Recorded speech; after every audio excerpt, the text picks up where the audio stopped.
हे बघा, एक आहे त्यावेळेला जे आहे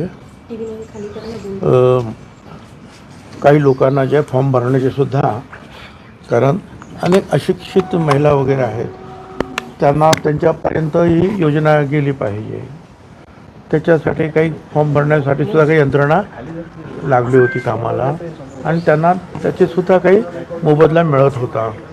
परत कार्यकर्ते जे होते, कार्यकर्त्यांनी सुद्धा आपापल्या गावात आपापल्या मतदारसंघामध्ये जास्तीत जास्त महिलांना फायदा व्हावा म्हणून फॉर्म भरले. ते फॉर्म भरत असताना ते जे नियम होते, काय हे नियम आताचे नियम पहिल्यापासूनचेच आहेत. म्हणजे मला त्यातले जे काय आठवतं की एका घरामध्ये फक्त 2च महिला असाव्यात, त्याच्यानंतर 4 चाकी गाडी नसावी किंवा एवढं उत्पन्न त्यांचं नसावं, म्हणजे त्यांच्याकडे रेशन कार्ड असावं, म्हणजे साधारणतः ते गरीब आहेत असं दर्शवतं.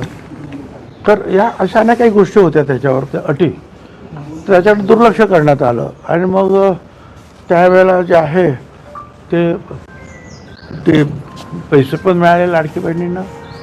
आणि त्या संदर्भामध्ये मी मागेच म्हणजे काही 10-15 दिवसापूर्वी एक मला विचारलं, तर मी सांगितलं होतं आता त्यांना ते पैसे त्यांनी घेतले, कदाचित त्यांचा तो हक्क नव्हता, परंतु त्यांच्याकडून पैसे परत मागण्यात काहीही अर्थ नाही आणि तो पैसे वसुली वगैरे परत करण्याचा धंदा करूही नये.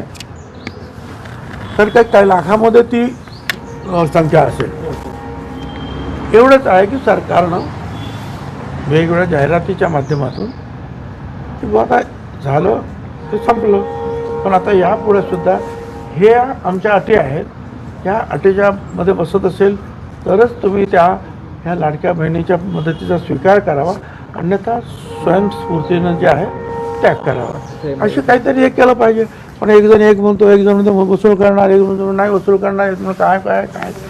आता मलाच माहिती नाही की नक्की काय, पण माझं ही सूचना आहे बुवा की लोकांना तुम्ही सगळीकडे काही तुमच्याद्वारे सुद्धा सांगता येईल की ह्या 4 अटी आहेत का 5 अटी आहेत, याच्या बाहेर जे असतील त्याने कृपया या योजनेचा जो आहे स्वीकार करू नये स्वयंस्फूर्ती. ठळक घडामोडींसाठी देशोन्नती न्यूज चॅनलला सबस्क्राईब करा आणि बेल आयकॉन प्रेस करा. मुंबई, पुणे, नागपूर, मराठवाडा असो का विदर्भ, राजकीय, सामाजिक, शैक्षणिक क्षेत्र असो का क्रीडा, सर्वच घडामोडीचे विश्लेषण पाहायला विसरू नका. फक्त देशोन्नती न्यूजवर.